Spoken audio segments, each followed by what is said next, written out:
আসসালামু আলাইকুম প্রিয় দর্শক।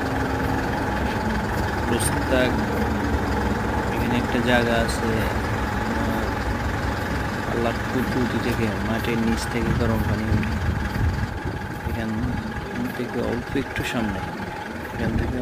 সামনে আমি কিছুক্ষণ আগে একটা ভিডিও ছাড়ছি। ভিডিওর মধ্যে পুরো কূপ, যেখান থেকে গরম পানি ওঠে, ওই কূপটা। আচ্ছা, যদি আপনারা কেউ দেখতে চান তাহলে আসেন, আসতে দেখতে পান।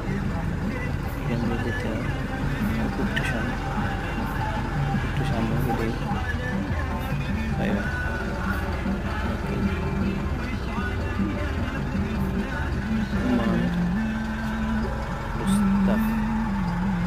রোস্তাক গরম পানির কূপ।